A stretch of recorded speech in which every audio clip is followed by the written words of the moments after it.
reactant, because we know that limiting reactant is very important because this reactant is the one that control the reaction, will make the reaction stop, and will limit the amount of products. Okay, so that's why kita punya conclusion bila kita cari limiting reactant, contoh dalam example ni, hydrogen gas is the limiting reactant because it produces lesser amount of product. Sebab limiting reactant sentiasa menghasilkan produk yang lebih sedikit berbanding dengan excess reactant. Okay, so for today, okay, this is actually from my slide. Okay, my slide sample problem 3.2. Okay, let's see another variety of limiting reactant. So kita ada kat sini a few mixture used in the early days of rocketry consisted of two liquids. Kita ada kat sini hydrazine and also dinitrogen tetraoxide. So don't worry, the formula is already provided in the questions, which ignite on contact to form nitrogen gas and also water vapor. So produk dia pun dia dah bagi tahu, nitrogen gas and also water vapor. So the question is asking for how many grams of nitrogen gas form when 1 times 10 to the power of 2 gram of N2H4 and 2 times 10 to the power of 2 gram of N2O4 are mixed. So kita punya keyword kat sini setiap kali dapat soalan, dia tengok soalan ni dia tanya how many gram of nitrogen gas. Yang mana kita tahu nitrogen gas is our products, one of the products. So bila kita nak cari bilangan produk, amount product, then kita tengok pula information lain yang diberikan dalam soalan, and in this case the amount for both reactants are given. Dia bagi. Dia ada this amount of N2H4 and also this amount of N2O4. Dia bagi amount untuk dua-dua reactant. Automatically, walaupun kalau kita baca soalan dia tak bagi tahu pun kena cari limiting reactant, but it is understood that we must find which one is the limiting reactant, sebab this limiting reactant lah yang akan menentukan how many grams of nitrogen gas that can be produced. Okay, so the method that we have learned or discussed in the previous class, mula-mula you have to make sure that you must write a balanced chemical equation. By the way, kalau ikutkan dalam my slide kat sini, okay, if you refer to my slide, ada sedikit typo kat sini. So you all boleh betulkan N2H4 plus with N2O4 lah sepatutnya kat sini, N2O4. If you already download my lecture notes, boleh betulkan sikit.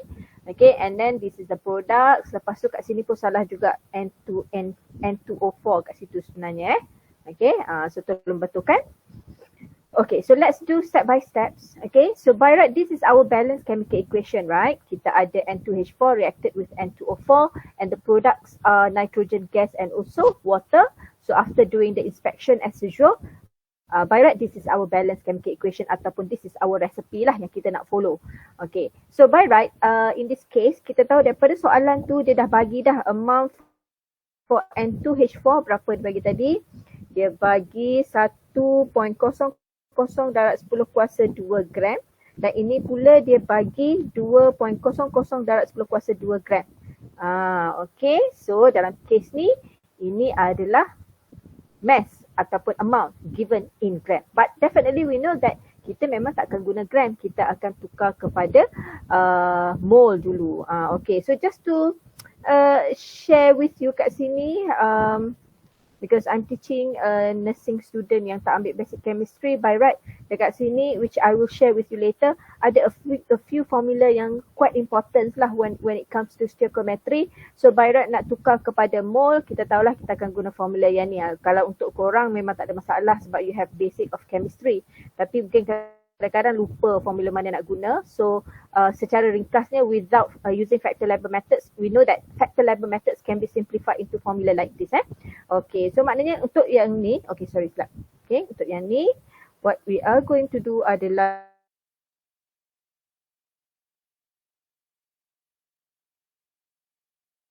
mole memang N, okay, N is equals to mass in gram 1.00 times 10 to the power of 2 gram. Okay, sekejap. I rewrite again kat bawah lah. Dia tulis betul-betul kat bawah. Okay. Mole of N2H4 adalah 1.00 times 10 to the power of 2 gram. Okay. And then by right, mesti bahagi dengan molar mass of N2H4 lah kan. Okay.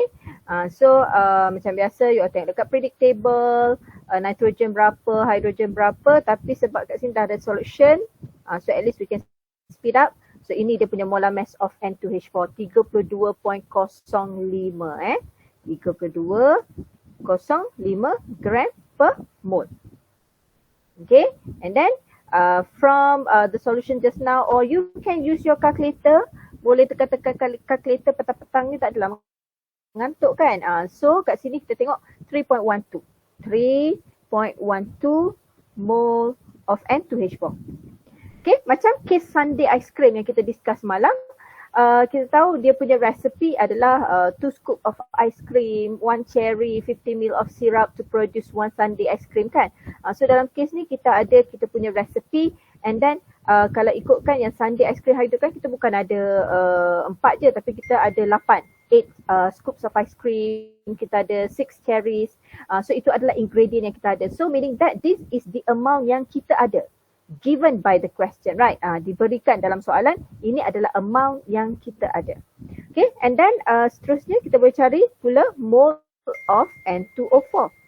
Okay, mole of N2O4 yang mana mass given is 2.00 times 10 to the power of 2 gram divide by, kita tengok molar mass of N2O4 is ni 92.02.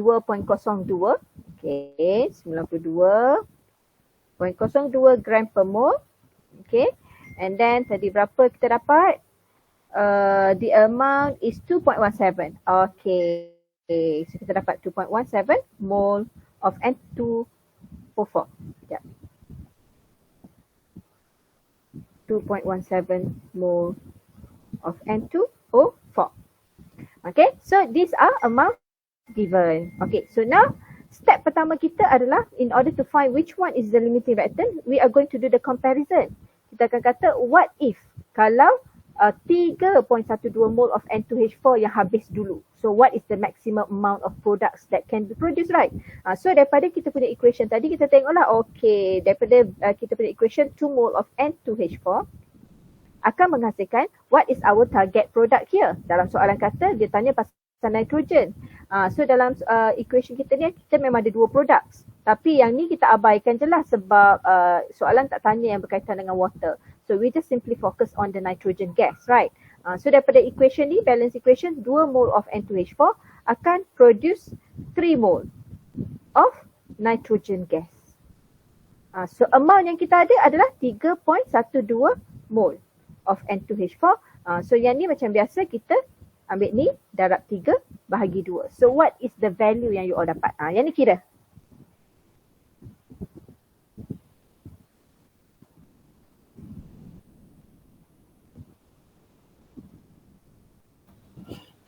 Poin 68. 4.68 mole of nitrogen gas. Okay, so this is our expectation. Sepatutnya kalau 3.12 mole of N2H4 is completely consumed, maka ini adalah maximum amount of products that can be produced. Okay, step kedua, kita kena cuba pula. What if we completely consume the amount of N2O4 given? So daripada balance equation, kita ada 2 mole, 1 mole of N2O4, 1 mole of N2O4 that will produce 3 mole of nitrogen gas. Ini ikut recipe. So kalau kita gunakan habis 2.17 mole of N2O4, then 2.17 darab 3 bahagi 1 dapat berapa? 6.51. Okay. So based on this amount of products that can be produced, what do you think? Which one is the limiting reactant? N2H4 ke ataupun N2O4 is our limiting reactant? N2H4.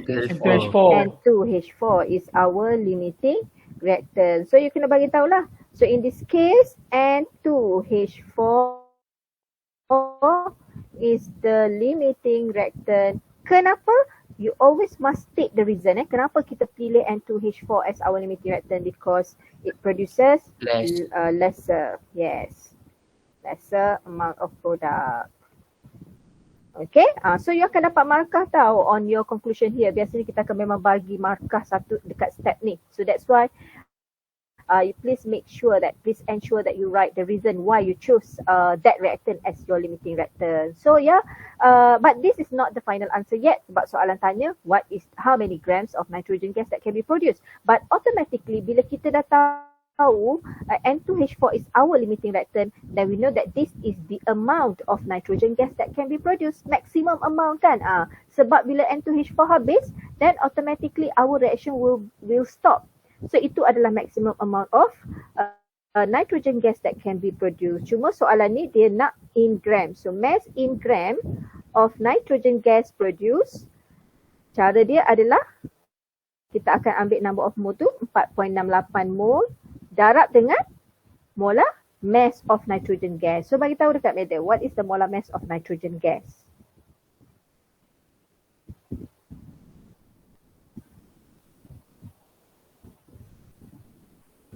(14.007). Ya ke? Okey, tengok balik 14.01. Ya, dia nitrogen gas kan? So dia nitrogen gas. Let me show you the predict table.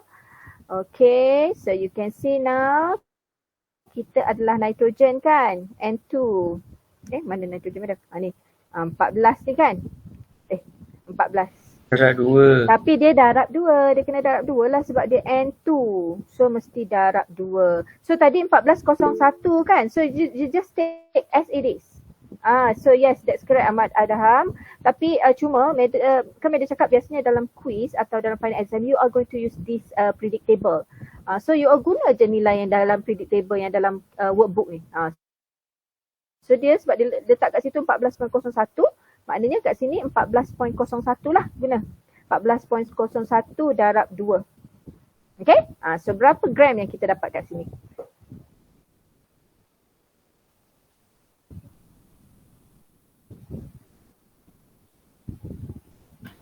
One 31 point 131 point 1336. Okay, alright.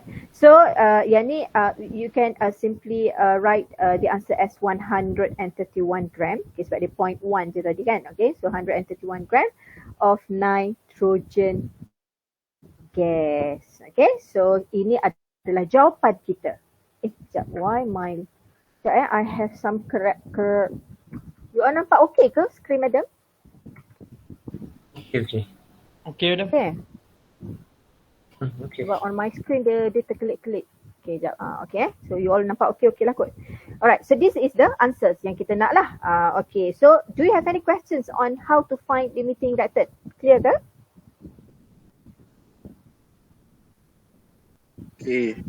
Okay. Okay, and then automatically sekarang N2H4 is our limiting reactant. Automatically N2O4 will be our excess reactant. Okay, so soalan B ni sebenarnya madam tambah je lah. Kalau soalan asal je sample problem 3.2 ni dia ada A sahaja, B ni boleh abaikan sahaja sebab kita memang tak guna reaction table. Okay, but then I add 2 more questions on these questions, yang mana B tu determine how many mole of excess reactant is left over after the reaction stop. Sebab soalan yang berkaitan dengan limiting reactant biasanya dia package. Dia tanya limiting reactant, dia tanya how many products that can be produced, and also berapa mole ataupun berapa gram in excess. Biasanya soalan dia berbentuk macam ni lah. Okay, so sebab kita tahu sekarang in these questions N2O4 will be our excess reactant. So maknanya dalam case ni untuk jawab B, we know that in order to find how many in excess, dan kita kena buat comparison antara limiting reactant dan juga excess reactant. So daripada balance equation tadi kita tahu for every 2 mole of N2O4, daripada balance equation ni lah, okay, 2 mole of N2O4, dia akan react 2 mole of N2H4 akan react dengan 1 mole of N2O4. Ini kebetulan dia punya formula tu macam lebih kurang, nampak. Okay, so ini daripada our equation. This is from the equation. And then from the given amount, kita tahu kita punya N2H4 yang completely consumed tadi adalah 3.12 kan. Ini given dalam soalan. So kalau kita completely consume 3.12 mole of N2H4, Makanya the amount of N2O4 needed untuk reacted with N2H4 adalah 3.12 darab 1 bahagi 2. So you akan dapat berapa kat sini? 1.56. 1.5. Okay, 1.56 mole of N2O4. So that would be the amount of N2O4 yang kita used ataupun reacted. Alright. So yang lain dapat ke this amount? 1.56 korang dapat ke semua? Dapat. Dapat. Yes, Abdullah, Mukhlis. Do you have any question? Siapa? Qayyum, sorry. Kenapa tak guna nitrogen gas? Kenapa tak guna nitrogen gas? Sebab sekarang kita nak tahu amount of excess reactant yang berlebihan. Okay. Sekarang kita punya target lain. Tadi untuk dekat soalan A, kita nak cari berapa amount of nitrogen gas produced. Okay, sebab tu kita compare reactant dengan nitrogen gas. Reactant tu dua-dualah kita compare dengan nitrogen gas sebab kita nak tahu yang mana satu, reactant yang mana satu yang menentukan amount of nitrogen gas. Itu dekat A. Tapi bila kita go to B, untuk B ni kita punya target kita dah lain sebab kita nak tahu berapa amount of excess reactant left. Jadi, of course, amount of excess reactant yang berlebihan, dia akan bergantung kepada limiting reactant kan? Sebab once our limiting reactant is completely consumed, maka reaction kita stop and no more N2O4 will be reacted. So, amount yang berlebihan nanti sebenarnya bergantung kepada our limiting reactant juga. So, sebab tu dekat sini kita compare antara limiting reactant dan juga excess reactant. Okay. So daripada sini, kita tahulah kita punya limiting reactant adalah N2H4 kan? Yang mana amount dia adalah 3.12. Macam case sirap hari tu kan, bila our syrup is completely consumed, makanya kita akan ada lebihan sundae ice cream, lebihan cherry kan? Sebab apa? Sebab kenapa kita ada lebihan dua ni? Sebab kita ada no more syrup. So dalam case ni, kita ada 3.12 mole of N2H4. Dan juga kita ada berapa tadi? Kita ada 2.17 mole of N2O4. Tapi sebab 3.12 mole ni will be completely consumed, habis dicek, no more N2H4, makanya kita akan ada lebihan N2O4. So that's why kat sini kita kena tahu dulu berapa amount of N2O4 yang sebenarnya reacted. And based on your calculation kat sini, 1.56 mole of N2O4 is reacted with 3.12 mole of N2H4. Tapi soalan nak berapa amount in excess, maka mole of N2O4 in excess, formula dia adalah given amount tolak dengan used ataupun reacted amount lah.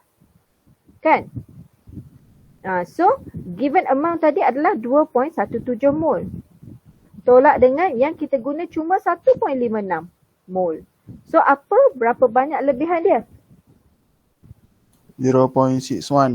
0.61 mole of N2O4 will be in excess when our reaction stop. Okay, boleh faham? Boleh, madam. Okay, so nampak ini adalah amount of N2O4 in excess. Ini adalah amount of N2O4 yang digunakan reacted with our limiting reactant. Okay, limiting reactant kita kat sini 3.12. Mana 3.12, 2.17 ni memang given amount. Dua-dua ni adalah given amount Okay, given.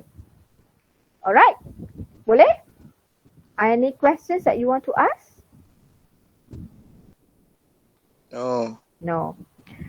Okay, so now this is basically how we find limiting reactant, how we find maximum of products that can be produced, and how we find amount of excess reactant left over after the reaction. And soalan ni macam biasalah, dia akan bergantung kepada kehendak soalan. Sometimes soalan nak dalam mole. Kalau soalan nak, if question asking for gram, dan maksudnya kita kena darab lah amount of excess reactant in gram adalah bersama dengan 0.61 mol darab dengan molar mass of N2O4 kan. Molar mass of N2O4 tadi berapa? N2O4 92.02 darab 92.02 gram per mol. So kita akan dapatlah jawapan dia. Tolong tekan calculator. Berapa jawapan dia?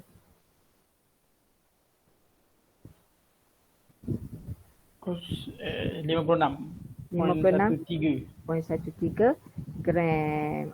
So ini kalau soalan nak dalam gram lah. Maknanya kita kena convert daripada mol kepada mass in gram by multiplying with the molar mass. Okay. So yang ni memang bergantung kepada soalan dia nak yang mana. Okay, boleh Alright. So now look at this. Okay, tadi yang kita kira atas tadi. Yang ni.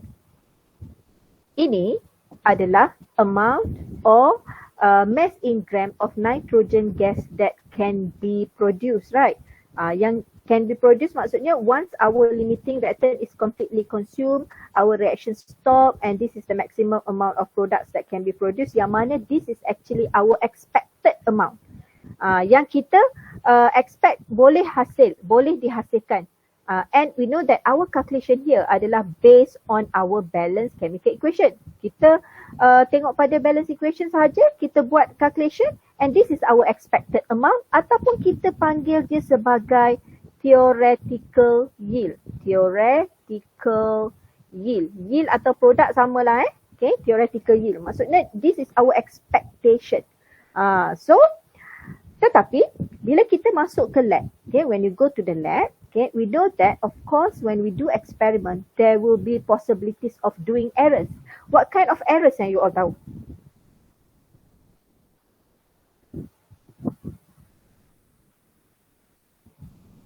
Random error. Okay, contohnya macam random error. Lagi, apa lagi? Have you heard the word parallax error? Yes. Yes. Kan, parallax error yang disebabkan oleh apa sebenarnya? What is parallax error?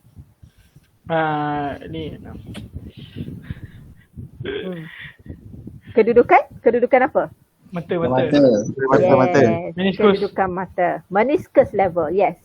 Because when we are talking about parallax error ni, kalau kita ambil reading daripada kita punya apparatus kan, kita kena make sure we must make sure that our eyes must be parallel to the bottom of the meniscus. Kalau tak, kalau kita tengok daripada pandangan atas ataupun daripada pandangan bawah, it will contribute to the parallax error. So yeah, yes, when we go to the lab and when we do the experiment, of course there will be possibilities of doing some errors. It can be caused by human ataupun it can be caused by the equipment kan. Mungkin kita punya weighing balance tu lama tak calibrate, maka dia punya reading pun tak accurate, ataupun during the weighing process kita lupa nak bersihkan betul-betul dia punya weighing balance, causing that kita punya mass yang kita timbang tu lebih daripada yang sepatutnya ataupun kurang daripada yang sepatutnya.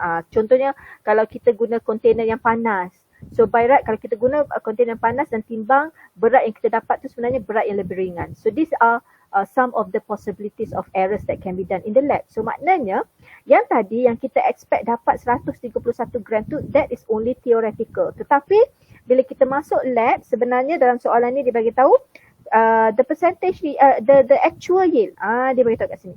The actual yield is 125.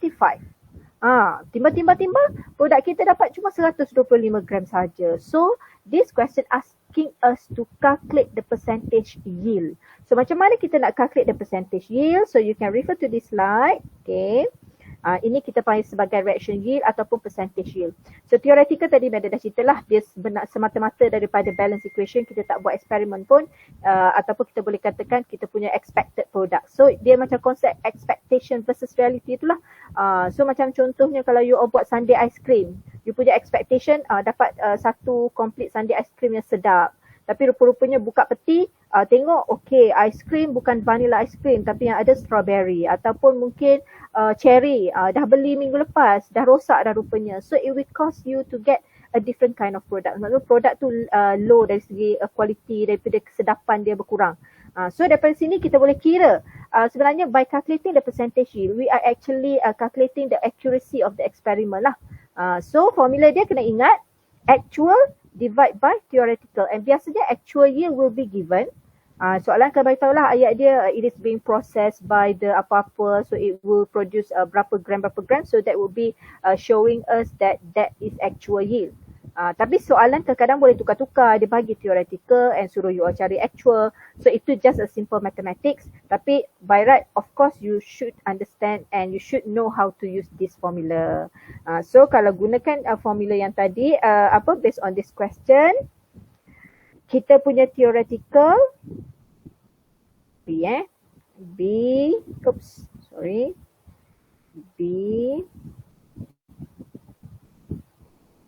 C lah, C. Our percentage yield adalah actual given in the question adalah 125 gram. And yang you all kira tadi semua, kita dapat 131 gram. Darab dengan, because this is percentage, darab dengan 100. So how many percent yang you all dapat kat sini? 95. 95, point berapa? 0.42. 42%. So you can see that 95% is actually a good percentage lah, sebab in the chemistry lab by right normally kita akan accept percentage of error within 5%. As long as dia masih lagi within 5%, kita akan kira sebagai accepted results. But if you get more than that, more than 5%, by right, our experiment tu ada something wrong somewhere yang kita perlu improve lah. Sebab tu dalam lab nanti you akan belajar precautionary steps, how to avoid doing the same error in the future again, and how to improve our percentage of accuracy of the results. So as I said tadi, memang kita tak boleh lari daripada error, and biasanya the accepted range will be 5% of error. So 95 is still a good result lah kiranya. Okay, so boleh faham how to calculate the percentage yield? Ya. Yes. Contoh kalau 94.99. 94.99. So dia punya percentage is, kita by right mathematically it can be round off to 95 kan. So still within accepted range. Okay. Okay. Alright. So now done for this part. Okay. So kita akan tengok one more example before we go to a different subtopic. Okay. Alright. And then you can see under this sample problem 3.21, kita ada apa ni? Okay, yang ni dia lebih kurang dengan soalan dalam workbook. If you refer to your tutorial 2, bila tengok ada yang hantar jawapan, insyaAllah whenever I'm free, I will give feedbacks. Okay. Soalan nombor 4 lebih kurang dengan soalan nombor 4 sebab soalan nombor 4 ni dia guna silicon carbide juga, cuma dalam ni dia bagi mass in gram. So this one is also recommended for you to try after class nanti sebab dia very closely related to our topic today lah. So you all boleh try nombor 4 Okay. And then sama juga soalan nombor 5 tu is about percentage yield. Yang ni pun sebenarnya boleh cuba. Okay, sebab sama dengan topik yang kita belajar hari ni. Okay, so go back to this example. We know that we have silicon carbide is made by reacting sand. And sand ni sebenarnya silicon dioxide, and the formula is given SiO2 with powdered carbon at high temperature. And at the same time, you have another product here di mana dia kata carbon monoxide is also formed. Soalan dia tanya, what is the percent yield if 51.4 kg of silicon carbide is recovered from processing 100 kg of sand? Okay, so there are a few things that I want to highlight here. Satu, kita tahu dia punya reaction ni melibatkan silicon dioxide reacted with powdered carbon tu sebab dia, kenapa dia guna perkataan powdered tu? Ya Allah, kenapa dia guna perkataan powdered? Just to show that our carbon is in solid form lah sebenarnya. So SiO2 solid plus with 3 mole of carbon, and our product is silicon carbide and also carbon monoxide. So this is already a balanced chemical equation yang mana dia kata tadi our silicon carbide is being recovered 51.4 kg dia kata produk yang kita dapat ni is 51.4 kg daripada mana? Daripada 100 kg pasir. 100 kg of pasir. So maknanya dekat sini, what do you think? 51.4 kg ni is actual ataupun theoretical? Kalau korang baca ayat soalan tu, what do you think? Is it an actual ataupun theoretical yield yang soalan cuba sampaikan? Actual. Teori. Actual. Okay. So, dia adalah actual. Sebab daripada sini, okay. Sebab daripada sini bila korang baca balik kan, dia kata, what is the percent yield if 51.4 kg of silicon carbide is recovered from the processing. Maknanya dia nak cerita yang kita buat the process, okay. And then dia dapat 51.4 kg. So, bila ayat-ayat macam ni, sebenarnya it's telling us that this is actual.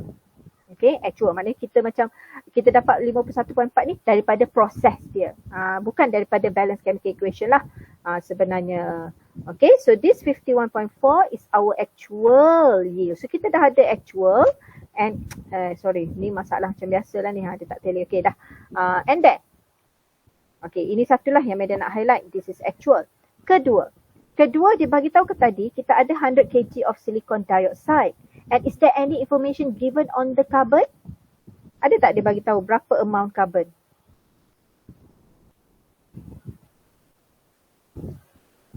Tak ada kan? Okay. There is no mass of carbon given. So maknanya dalam case ni, mass ataupun amount of reactant, dia tak bagi dua-dua. Dia bagi satu je nilai dia. Iaitu nilai untuk silicon dioxide saja. So which means that in this case, for this type of questions, you do not have to find any, you do not have to find limiting reactant. Tak perlu. Sebab apa? Sebab there is no information given on the carbon. So macam mana kita nak cari limiting reactant? So automatically, you should understand that 100 kg of silicon dioxide ini adalah the one that control the amount of silicon carbide. Maknanya dia lah limiting reactant dalam case ni. Sebab tu soalan tak highlight on the carbon. So it is an indirect information. Bila dibagi amount untuk satu reactant saja, maknanya itulah limiting reactant yang control the amount of products that can be produced. So sebab tu daripada 100 kg ni kita dapat menghasilkan 51.4 kg of silicon carbide. Okay, boleh faham perbezaan dia. I just want to show you apa yang Meda highlight kat sini. Sebelum ni kita cari limiting reactant sebab dia bagi mass untuk dua-dua reactant. So bila dia bagi untuk dua-dua reaktor, kita kena tahulah mana satu yang habis dulu. Tapi untuk soalan macam ni, dia tak bagi mass untuk dua-dua reaktor. Dia bagi satu saja, then automatically we know that product sebenarnya bergantung kepada mass of reactant yang given in the question. So sebab tu daripada sini kita tukar saja mass of silicon dioxide in kg. Okay. Lepas tu tukar saja bahagi, tapi sebab dalam kg kena tukar dulu kepada gram. Okay, and then barulah bahagi dengan molar mass of silicon dioxide. So kita dapat 1664 mole of silicon dioxide. And then the rest, macam biasa kita akan tengok balance chemical equation. It is 1-to-1 ratio. 1 mole of SiO2 is equals to 1 mole of SiC. Maknanya kalau kita ada 1664 mole of SiO2, it will be stoichiometrically equivalent to 1664 mole of silicon carbide. Okay, so kita dah dapat jawapan dia. Cuma kita kena tukar dulu mass in gram. Okay, tukar mole, tukar darab dengan molar mass of silicon carbide. Dapat dalam gram, tapi sebab unit tadi kg kan, tukar dulu kepada kg. So kita akan dapat 66.73 kg. And because soalan tanya percentage yield, so kita bahagilah actual bagi dengan theoretical. 51.4 divided by 66.73 darab 100%. So the percentage yield here is 77%. Okay, boleh? Sekali-sekali Medo, saya lost. Lost. Okay. So ingat tadi kita punya actual diberikan dalam soalan 51.4 kan? Okay. And then kita punya 51.4 ni sebenarnya bergantung kepada amount of 100 kg of silicon dioxide yang kita guna. So that's why kita kena tukar dulu 100 kg bahagi dengan okay, macam biasa kg tukar dulu pada gram, lepas tu pada gram bahagi dengan molar mass of silicon dioxide, okay, and then dapatlah number of mole of silicon dioxide 1664 mole. Okay, and then nak cari number of mole of silicon carbide, kita tengok sahaja dalam balance equation, it is 1-to-1 ratio, 1 mole, 1 mole. So of course kalau kita ada 1664 mole of SiO2, it will be equivalent to 1664 mole of silicon carbide. Okay, so itu adalah our theoretical. Yang kita kira ni adalah theoretical yield lah sebenarnya. Okay, so dah dapat theoretical, masukkan dalam formula yang actual divide by theoretical, darab 100%. So kita akan dapat 77% of percentage yield. Okay, macam mana? Is it better? Madam, Yes. kenapa mol of SiO2 sama dengan mol SiC? Ni daripada balance chemical equation kita. Okay, ini macam biasa kita buat inspection method Si1 before 1, selesai semua tu kita dapati kita punya balance equation adalah 1 mole SiO2 reacted with 3 mole of carbon to produce 1 mole of SiC campur dengan 2 mole of CO. So daripada sini kita nampak 1 mole SiO2 akan hasilkan 1 mole SiC. Sebab tu number of mole dia sama.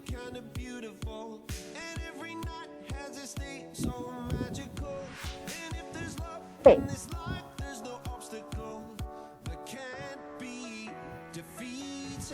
Kita ada nak hadam. Yes. Nak tanya?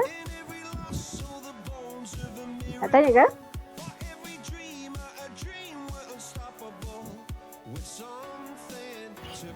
Saya dah okey lah Madam. Okay.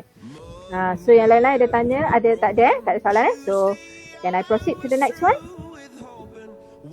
Sebab you all tak ada gangguan because my first screen ni dia asyik duk berkelip-kelip but I believe you all tak nampak kan?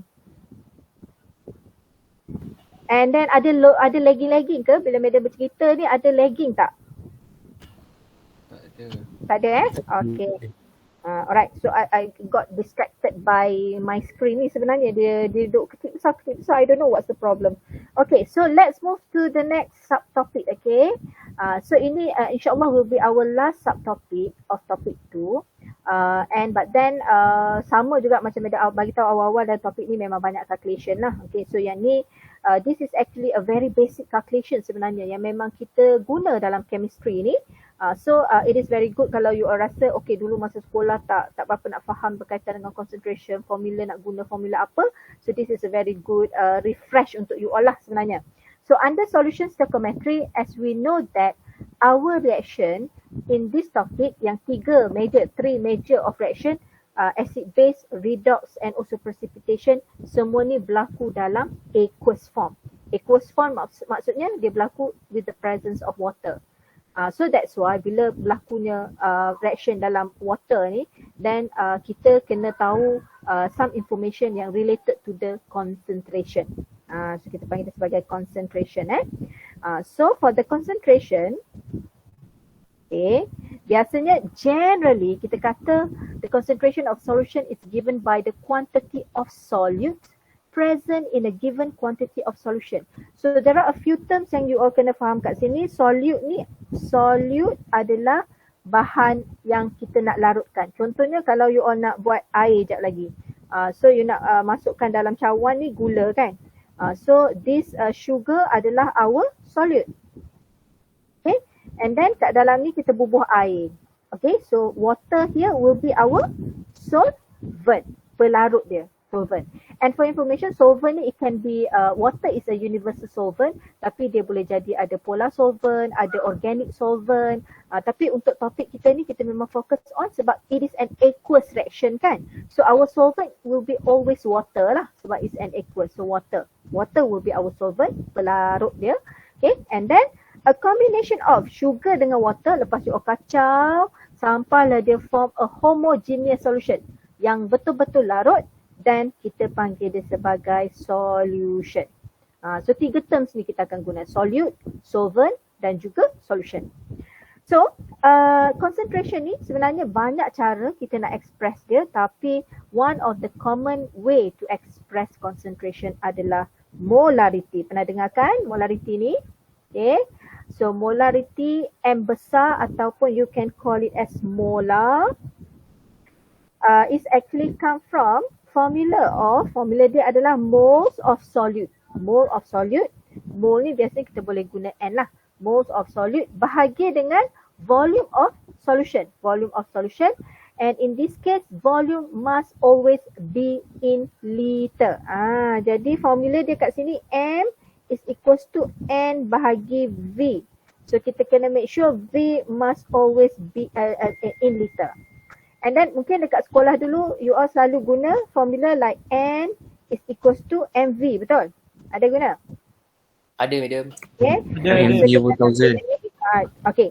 Okay, kena hati-hati dengan MV per thousand tu sebab formula dia adalah N equals to MV dengan mana kita punya volume is in liter. Tapi kita akan guna N is equals to MV per thousand kalau volume in milliliter. Yang ni kena hati-hati sebab kadang-kadang a common mistakes done by the student, sebab dia dah terbiasa dengan N equals to MV per thousand. So walaupun volume dah bagi dalam liter, dia pergi bahagi juga dengan 1000. Salah lah jawapan dia. Jadi kena hati-hati. Ingat, kalau volume is already in liter, given in the question tu dah dalam liter, so guna N equals to MV saja. Tapi kalau dalam milliliter, sebab bahagi 1000 tu sebab kita nak tukar unit je, nak tukar unit of milliliter kepada liter. Okay? So this is a very common formula yang kita guna dalam calculation yang melibatkan aqueous solution. Okay, so boleh faham Kita tengok a very simple example here. Dia kata what is the molarity of an aqueous solution that contain 0.715 mole of glycine in 495 ml. Jadi it is a very straightforward question lah. Yang mana kita nak cari molarity. Formula kita tadi mole bahagi dengan V in liter. Cuma dalam case ni volume given is in milliliter. So yang ni lah kita kena bagi 1000. 0.715 bahagi dengan 495 bahagi 1000. Okay. So by right the answer that we get here adalah 1.44. Tak keluar lagi. 1.44 molar of glycine. Okay, very simple and straightforward. So yang ni macam biasa sample problem 3.22 mesti dia akan ada follow up problems kat bawah tu. So you can try using follow up problems kat bawah tu as a practice of calculating molarity. Okay, so I leave that part to you untuk you all buat sendiri dia punya exercise. Okay, so sekarang this is another variety yang boleh soalan tanya berkenaan dengan molarity berkaitan dengan formula tadi yang kita buat. So it's all about manipulating the formula je lah. You susun balik tengok pada soalan nak apa. So untuk case yang ni soalan nak how many grams of solute are in 1.75 liter of 0.460 molar sodium monohydrogen phosphate buffer solution. Jangan takut dengan nama dia, tapi formula dia senang aja. Sodium monohydrogen phosphate ni kita tengok formula dia adalah Na2PHO4. Dia punya formula Okay, tapi kita tengok dekat sini. Information yang dia bagi kat sini kita ada volume dan kita ada concentration. So by right, okay, Silverberg dia memang tunjuk step by step macam ni. Dia tak guna formula tau Silverberg. Dia guna step by step something the concept like factor label methods, which is a very good method sebenarnya. Tapi cuma cara dia akan panjang lah. You kena buat step by step. Sebab tu kalau dekat sini kita selalu jump into formula. Iaitu formula yang kita guna adalah N. Dalam case ni adalah M is equals to N is equals to MV.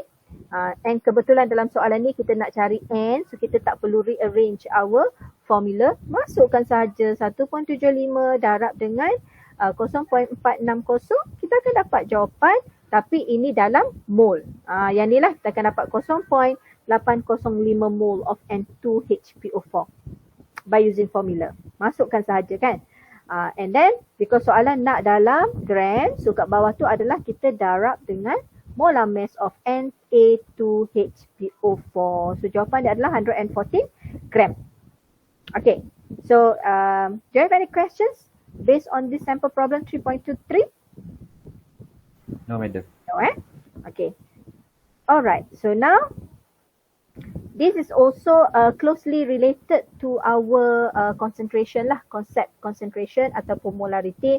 Yang mana this is all about preparation stock solution. Yang ni Meda dah cerita kan when we learn about titration hari tu. Yang mana we know that this is a very important steps. Yang mana of course kita akan timbang our mass of solute lah. Sini ni adalah solute kita. yang kita nak larutkan, mass of solute, kita kena timbang betul-betul nak berapa gram, 2 gram ke, 10 gram ke, kena timbang betul-betul. Then we are going to transfer our solute into our volumetric flask kat sini, and in order to prepare a certain volume, then kita kena make sure kita kena guna volume yang betul, sebab volumetric flask ni dia datang dengan a specific volume. Contohnya kalau kita nak prepare 250 ml of stock solution, kita tak boleh ambil volumetric flask yang bersaiz 500, tak boleh. Kata mungkin kita isi jelas separuh, dia tak boleh. Dia kena volume yang tepat. So if we want to prepare 250 ml, kita kena ambil volume volumetric flask with volume of 250. So kita akan masukkan our solute, masukkan distilled water, larutkan betul-betul. Yang ni pun hari tu dah cerita. Kita kena avoid parallax error. Kita kena tengok betul-betul at we have to ensure that our eye must be parallel to the meniscus level, because kalau kita lebih, kalau dekat lab selalu benda ni macam ni berlaku lah. Madam, kita orang dah terlepas dah graduation marks. Boleh tak kita orang sedut keluar je? Tak boleh. Sebab dia sebenarnya dah bagi impact to the concentration. So biasanya kalau dah lebih banyak sangat tu, you have to repeat again the whole process lah daripada awal. Kena timbang balik, kena larutkan balik. So kalau dekat lab selalunya bising lah dekat bahagian ni. Okay. So this is the preparation of stock solution. And we know that stock solution ni adalah, nama pun stock solution, dia adalah bekalan kita. So maknanya kita stok kita kan. So maknanya kalau kita nak guna untuk eksperimen, kita bukan guna semua. Kita akan ambil sikit depending on our desired amount. Yang lain-lain tu we are going to keep it as our stock solution. And normally stock solution ni dia adalah paling pekat lah. Solution yang paling pekat, concentrated solution. So agak-agaknya macam mana kalau kita nak prepare a more diluted solution? Apa kita kena buat? Air. Kita kena tambah lebih banyak air. More solvent must be added. And this process, kita panggil dia sebagai proses apa?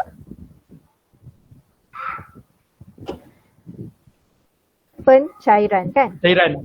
Yes, pencairan. It's a dilution process. Okay, it's a dilution process yang mana we are going to convert a more concentrated. So kita tengok dekat more concentrated, you are going to have more particle of solute. Dia sebab pekat kan? Pekat. You just imagine kalau kita cairkan gula. Okay, you ambil 2 cawan. Yang mana kejap ada background sound.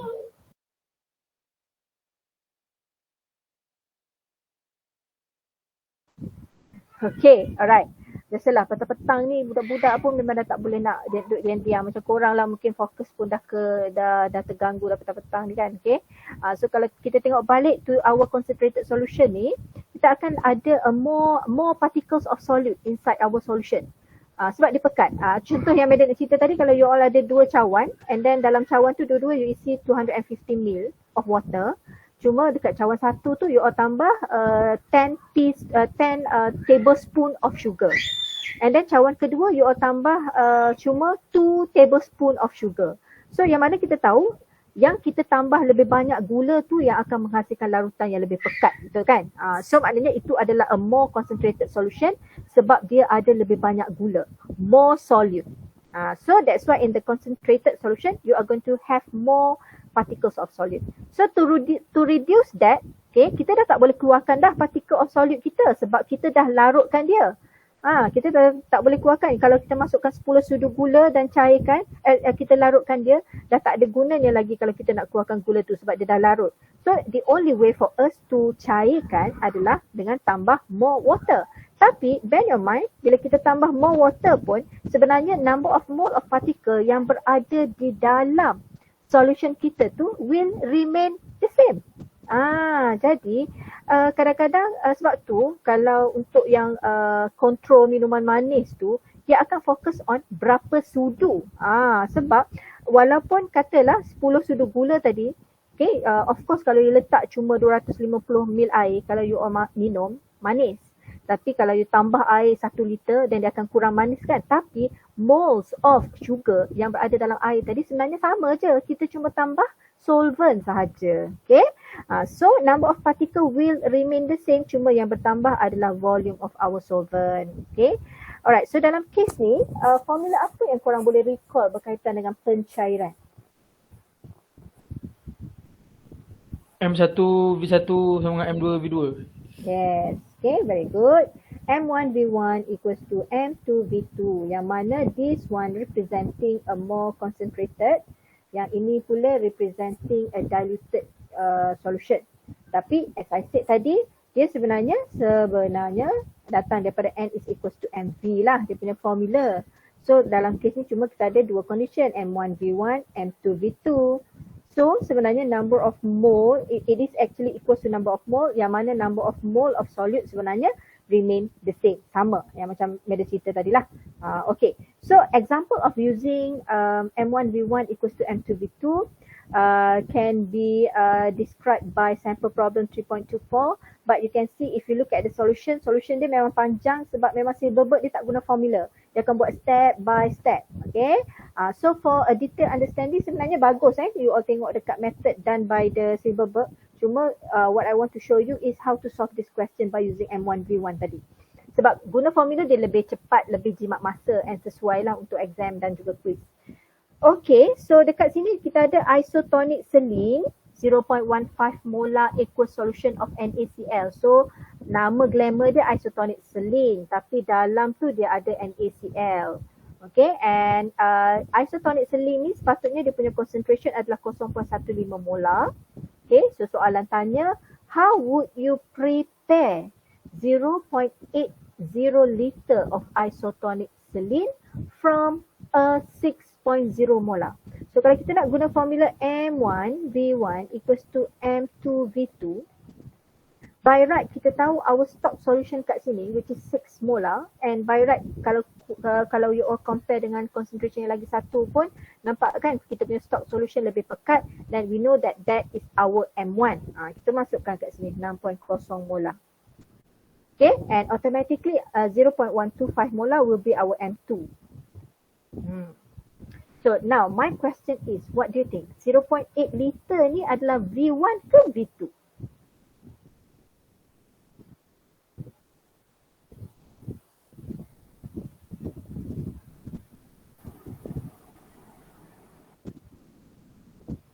Kalau baca balik, how would you prepare 0.8 liter of isotonic selene from 6 molar stock solution? So 0.8 is V1 or V2? V2. Yes, that's correct. It is V2 sebab kita nak prepare 0.8 liter of isotonic selene. So sebenarnya dia adalah V2 So kita masukkanlah kat sini 0.80 liter. Maknanya soalan ni sebenarnya is asking for V1. So using simple mathematics, bahagikan sahaja 0.80 bahagi 6.0. So berapa jawapan you all dapat kat sini?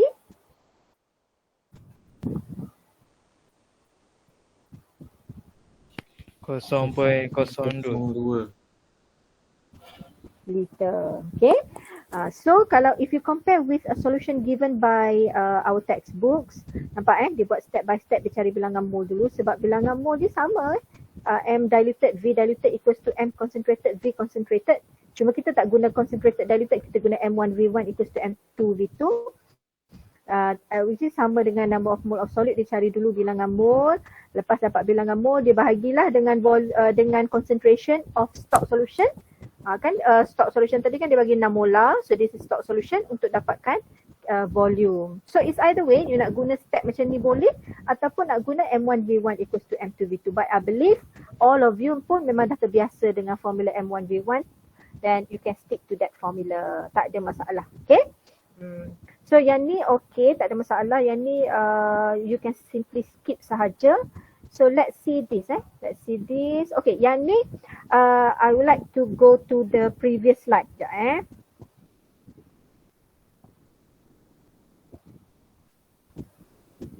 Okay. So this that sample problem tadi sebenarnya closely related to our titration kat sini. Yang mana if you read the question, dia kata dia agak confusing sikit kat sini tapi you all follow je sample problem 4.15 sebab daripada slide tadi dia punya number of sample problem 3 point something, and I believe masa madam guna slide tu it is come from older version. So you all follow yang ni saja, sample problem 4.15. Sebab I believe this is from the latest version of Silverberg. Soalan dia sama, cuma kalau you tengok sample problem tu numbering dia tak sama. So you just stick to 4.15. Okay, so untuk sample problem ni kita ada 0.1 molar of HCl reacted with dia kata kat sini 0.1 gram of magnesium hydroxide. Dia kata to simulate the acid concentration of the stomach, meaning that HCl is acid stomach lah. Okay, yang mana it will be reacted with magnesium hydroxide. So maknanya ini adalah tindak balas antara acid dan juga base, and the product will be what are the products? Salt. Garam. Salts and also Air. water. Yes. Water. Okay. Yang mana macam mana nak dapatkan salt and water tu, dia datang daripada metathesis reaction atau double displacement, yang mana dia akan bertukar pasangan kan. Dia akan bertukar-tukar pasangan. So yang ni of course step pertama kita adalah we need to write balance chemical equation dulu. So if you look at this solution, Sekejap dia tak sama. Oh, kenapa dia tak hilang ni? Okay, can you see my current slide? Okay, baru nampak. So this is our balanced chemical equation lah. Magnesium hydroxide reacted with 2 mole of HCl to produce magnesium chloride and also 2 mole of H2O. Okay, so dah dapat balance chemical equation, yang mana kita tahu in the question tadi dia bagi kita ada 0.10 gram of magnesium hydroxide. Okay, and the question is asking for volume kan. Kalau tengok balik volume, dia kata how many liters of stomach acid. So kita nak cari volume. So pada masa yang sama dia dah bagi concentration of HCl. So cara yang terbaik adalah kita cari dulu mass in gram of magnesium hydroxide. Kita tukar dulu, bahagi dengan molar mass of magnesium hydroxide untuk dapatkan number of mole of magnesium hydroxide. So once kita dah dapat kat sini 1.7 darab 10 kuasa negatif 3. So based on this balanced chemical equation, we know that 1 mole of magnesium hydroxide will be reacted with 2 mole of HCl. So kalau kita ada 1.7 darab 10 kuasa negatif 3 magnesium hydroxide, maknanya dia akan ini darab 2 bahagi 1. Yang ni lah 1.7 darab 10 kuasa negatif 3 darab 2 bahagi 1. Itulah step dia. So ini step pertama, ini step kedua. So kita akan dapat it is equivalent to 3.4 times 10 to the power of negative 3 mole of HCl. Tapi itu bukan yang kita nak kan? Kita nak volume. So by using formula N is equals to MV. Okay. So kita masukkan je lah dia punya concentration tadi. Dia bagi 0.1 molar. Okay. And then V yang kita nak cari, number of mole kita dah ada 3.4 darab 10 kuasa negatif 3. So by using simple mathematics, kita dapatlah cari V is equals to number of mole bahagi dengan concentration, which is this step. Step itulah step ketiga. So you akan dapat jawapan dia 3.4 times 10 to the power of negative 2. Okay, boleh?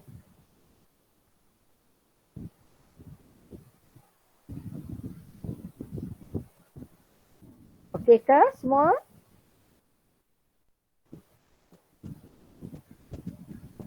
Okay, madam. Alright. Okay, so sekarang, jap, yang ni I need to remove the notation, the ni jap, Okay, yang tadi adalah the first variety of acid-base reaction that can be asked. Maknanya dia bagi mass in gram, lepas tu korang kena cari number of mole dulu, lepas dah cari number of mole, then apa yang korang buat adalah gunakan balance chemical equation untuk dapatkan jawapan. Okay, tapi this is another variety of question that can be asked about acid base, and kalau korang ingat lagi, recall balik apa formula yang kita boleh guna untuk acid base.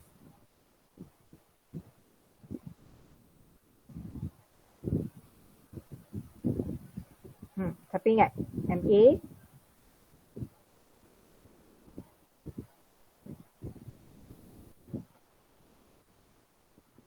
so ramai-ramai ni Ada siapa yang ingat formula of acid base that we can use? MAVA. MA, VA VA, over MBVB. yes, MBVB equals to A over B. A over B. So yes, that's good. Okay. Alright. So B ni kita tahu it stand for base and A is stand for acid. And apa tu A dengan B kat sini? This is actually coefficient from balanced chemical equation. Daripada balanced chemical equation. Memang chemical equation is very important sebab tu nama dia stoichiometry kan. So if you look at this question, dia kata a 50 ml sample of HCl is titrated with, so dia bagi volume kat sini. A 50 ml sample of HCl is titrated with 0.1524 molar of sodium hydroxide. So the burette reads 0.55 ml at the start and 33.87 ml at the end point. So macam mana rupa dia ni? Okay, dalam my pre-recorded video, madam ada attach sekali gambar burette dan macam mana kita nak read the reading Okay, tapi I just repeat again. So sebenarnya dalam case ni, when we do the titration, kita akan ada solution dalam conical flask. Yang mana biasanya soalan akan bagi a fixed volume of solution inside the conical flask. So dalam case ni dia dah bagi tahu, we have 50 ml of sample. So dalam ni sebenarnya kita ada 50 ml of HCl dalam ni. And then sodium hydroxide pula duduk dalam burette. Okay, burette. So burette ni kalau you all recall balik kan, dia ada kat ni muncung dia. Lepas tu kat sini kita ada stopcock that control our flow lah. Our flow kita kena buka tutup tu, kena control the stopcock. And then dia punya scale pula, scale dia dia terbalik lah. Maknanya scale dia, the highest scale kita akan mula dengan 0.00 mil. Okay. And then scale yang paling bawah adalah 50 mil. So that is our burette.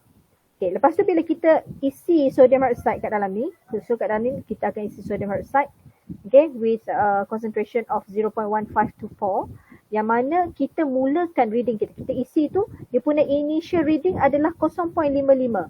So kat sini katalah somewhere here kita isi kita punya liquid. And when you take the reading, it is 0.55 mil. So ini yang kita panggil sebagai initial reading. Bacaan awal kita. Lepas tu kita pun buka lah stopcock and then we do the titration. Kita biarkan kita punya sodium hydroxide keluar dan jatuh ke dalam volumetric flask. And we are going to stop when our reading reach 33 point. So 33.8 tu mungkin somewhere here. 33.87 mil. So ini adalah our final reading sebenarnya. Final reading. Kat mana yang kita stop.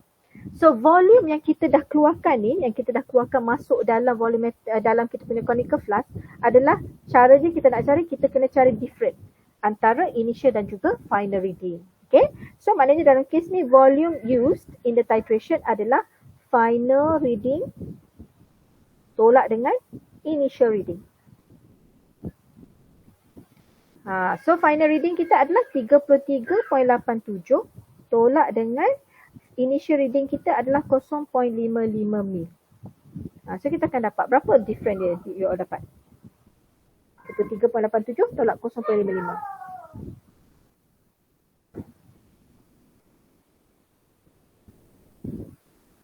33.32. Again sign ni? 33.32. Okay, yes, that's correct. 33.32. So maknanya ini adalah volume of sodium hydroxide yang kita masukkan dalam conical flask, yang kita guna dalam titration. Okay, so itu yang you all kena faham. Alright, so as usual, kalau you all refer to my slide, solution given by the Silberberg memang detail lah, dia buat step by step. Tapi let's practice this question by using MAVA ni. Okay, so maknanya MA kat sini yang kita nak carilah, MA yang kita nak cari, because the question is asking for molarity of HCl yang kita nak cari. Lepas tu VA adalah yang dalam conical flask which is 50 ml, masukkan 50.00 ml.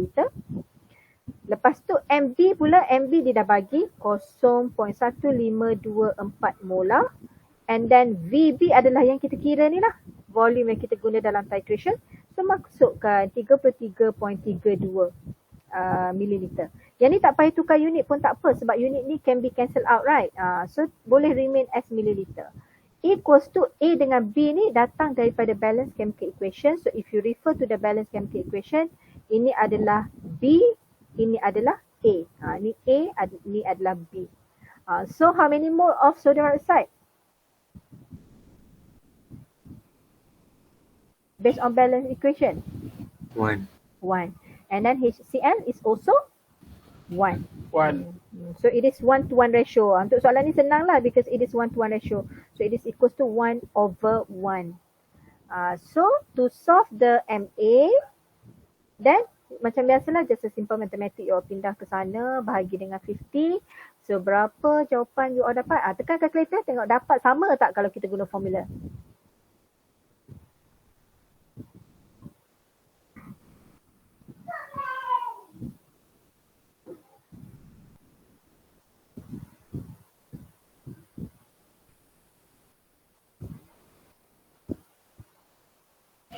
Kosong. 0.10.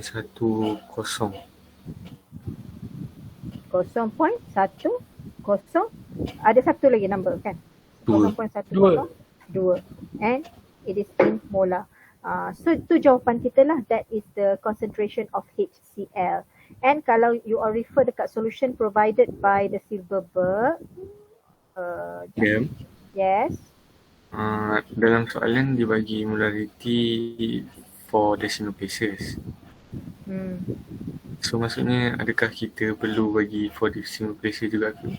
Okay. Sebenarnya kita punya final answer recording sebenarnya kita follow significant figures and normally we must follow depending on significant figures given in the question and normally it should be in 3 significant figures.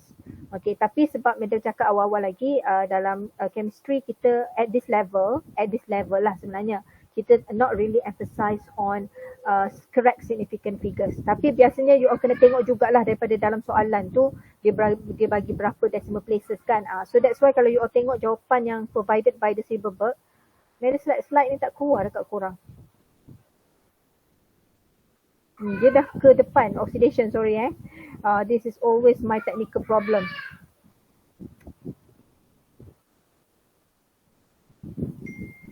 I don't know why lah sebab sebenarnya benda ni berlaku di semester je. Tak keluar lagi.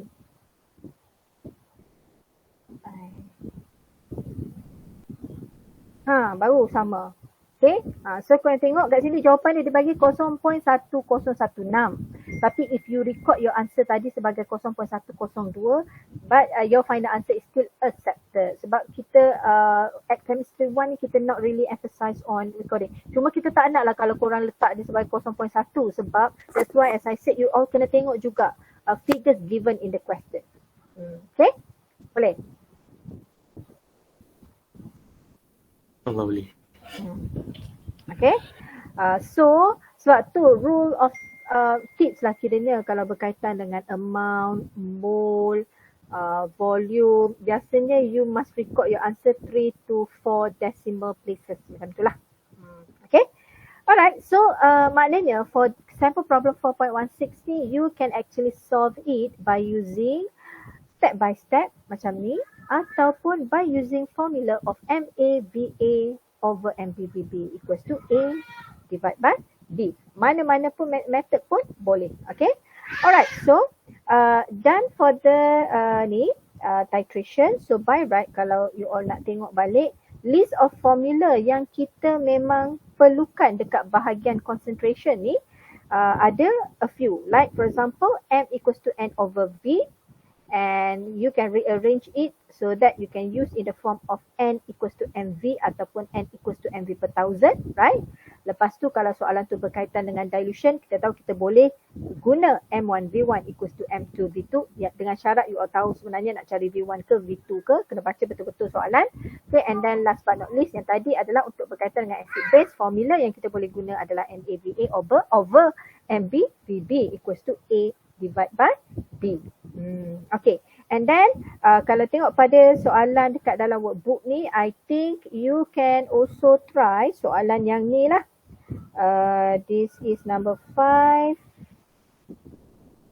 Yang ni, soalan nombor 11. you can also try question number 11. So nanti bila free nanti you all boleh buat and then you can share in the WhatsApp groups soalan untuk hari ni lah, topik untuk hari ni adalah 4, 5 and also 11. Okay, alright. So now sebab I try to cover all subtopics for topic 2. Lepas tu nanti during non-live class you all try buat exercise. Ada parts-parts mana yang you all tak faham, kita discuss lagi in our next live class. Okay, so last part untuk yang berkaitan dengan topik stoichiometry ni adalah ini Okay. But I'm not going to go very details for this part because I really want you to watch my pre-recorded video in the Telegram. I just want to explain to you a little bit on this formula. Lepas tu dia punya sample problems kat belakang ni I already did details explanation in my pre-recorded video, so you can watch on your own. Okay. Cuma Madam nak explain during this live class in terms of this formula. Okay, so don't be surprised by okay, nanti minta kakak.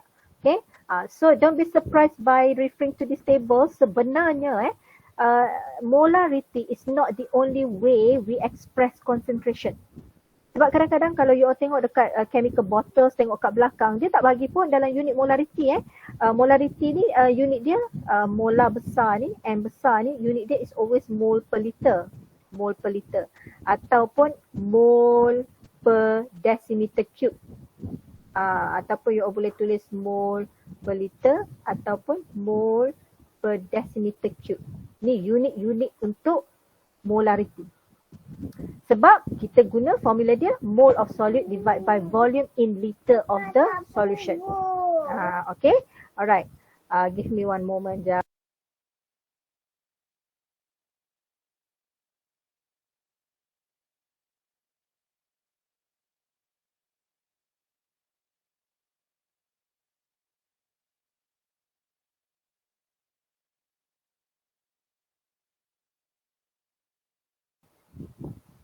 Okay, alright. So if you refer to this table, cara kedua yang kita boleh express concentration adalah menggunakan molality. Bukan salah eja, dia memang molality namanya. Okay, kalau molarity kita guna M besar, molality ni simbol dia M kecil. So ini nama pendek dia molar, yang ni nama pendek dia molal. Okay, nampak sama tapi formula dia berbeza. Okay, so if you refer to the formula of molality, dia adalah amount of solute in mole. Sama, lebih kurang macam atas tadi, kita guna mole juga. So bawah ni untuk formula molality pun kita guna mole juga. Kita guna mole, okay, and then divide by, tengok kat bawah tu yang berbeza. Dia guna mass in kilogram of solvent. Solvent ni apa? Sebab tu tadi you all kena faham solute apa, solvent apa, solution apa. Solvent adalah pelarut. Okay. Solute adalah benda yang kita nak larutkan and solution adalah solute plus solvent. Jadi unit ni pula memang kena follow mass in kilogram. So kalau mass given in the question dalam gram, kena tukar dulu kepada kilogram. Okay. So itu adalah molality. And then number 3, we can also express concentration. Yang ni I think quite popular lah, parts by mass ni. Sebab dia punya simbol adalah percentage weight over weight. So ini kita panggil dia sebagai parts by mass. Mungkin some of the chemical bottle kalau you all pergi groceries nanti kan, bolehlah cuba belik-belik kat belakang tengok macam mana cara dia express concentration. Dia bagi dalam bentuk molarity ke, molality ke, percentage by weight ke ataupun percentage by volume. Okay, macam tu boleh tengok. So percentage by parts by mass ni sebenarnya ada 3 cara kita boleh express. Satu, kita boleh express dalam bentuk percentage. Okay, satu lagi kita boleh express parts per million, ppm. Dan cara ketiga kita boleh express dalam bentuk parts per billion. Ada 3, ppm, ppb. Okay, kalau you all baca berita yang berkaitan dengan pencemaran air contohnya, water pollution. This is very popular issue in Selangor contohnya kan. So kalau dia nak bagi tahu, okay, the concentration is caused by apa, and dia akan bagi tahu it is the unit is parts per billion ke parts per million macam tu So this is quite a common unit to express the concentration. So macam mana kalau kita nak express dalam bentuk percentage, okay? Of course, kita punya formula ni mass of solute bahagi dengan mass of solution. Yang ni you just make sure unit dia sama je. Kalau soalan bagi dalam gram, maknanya solute you must express dalam gram, solution also must be in gram. Unit dia kena sama. So kalau kita nak express dalam bentuk percentage, formula ni kita kena darab 100%. Okay. And then kalau untuk parts per million ni nama pun million ni 10 kuasa berapa korang? 6. 10 kuasa 6 kan? Jadi formula ni mass of solute bahagi dengan mass of solution ni kita kena darab 10 kuasa 6. Jadi jawapan yang kita dapat tu kita akan dapat dalam unit parts per million, ppm. Short form dia memang ppm. Okay, and then billion 10 kuasa berapa? 9. 10 kuasa 9. So kalau kita nak express dalam bentuk ppb, then mass of solute bahagi dengan mass of solution. Remember, mass of solution ni adalah solute campur dengan solvent. Okay, and kalau nak express dalam ppb, then kita kena darab 10 kuasa 9. So jawapan yang kita dapat tu adalah dalam ppb. Okay, and then itu adalah yang cara ketiga kita nak express by using mass. So parts by mass ni it can be expressed dalam bentuk percentage ppm ataupun ppb. Okay, and then cara nombor keempat adalah parts by volume. Parts by volume ni dia punya simbol adalah percentage V over V. So yang ni pun sama, kalau you nak express dalam bentuk percentage, of course kita akan darab dengan 100%. So formula dia adalah volume of solute bahagi dengan volume of solution, sama je dengan formula parts by mass, cuma tukar. Tadi mass of solute, sekarang dia jadi volume of solute. Mass of solution, sekarang dia jadi volume of solution. So if it is in percentage, darab dengan 100%. Okay, and last but not least, kita boleh express the concentration by using mole fraction. Mole fraction ni sebenarnya pecahan biasa saja. Pecahan mole biasa yang you belajar dalam mathematics. Okay, and the symbol memang kita guna X. Okay, so pecahan dia adalah mole of solute. Kita akan bahagi dengan total mole. Total mole dia adalah mole of solute campur dengan mole of solvent. Okay, so kita akan dapat jawapan dia dalam mole fraction. Okay, so I'm going to leave this. Yang ni Meda dah explain dah dalam my pre-recorded video macam mana nak dapat molality, macam mana. This is a very good example of semua tadi, formula tadi untuk soalan sample problem 13.5 ni. Okay, you can refer to my video. So esok nanti insyaAllah dalam kelas kita akan buat soalan ni sama-sama. Mana yang ni kita akan buat sama-sama nombor 12. Okay, boleh? Boleh. Okay, so do you have any Ada. questions? Yes, Koyum. Pergi balik dekat slide tadi. Mana? Dekat formula tu. Yes. Jadi kalau slide show je dia memang lagging. Sekejap. Okay,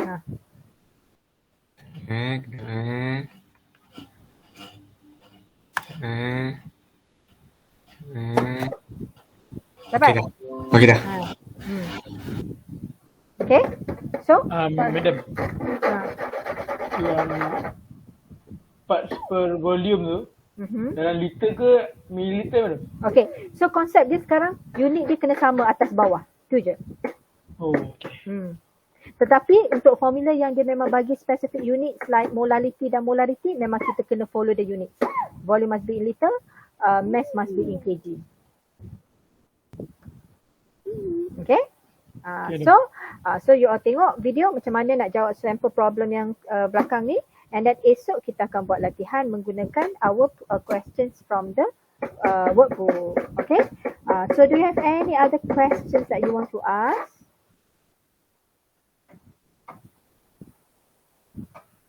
Ada? Tak ada madam. Okay, so if you have no questions, so I think that's all for today. Good luck with your math quiz. Okay, so let's close our class with tasbih kafarah and surah al-as.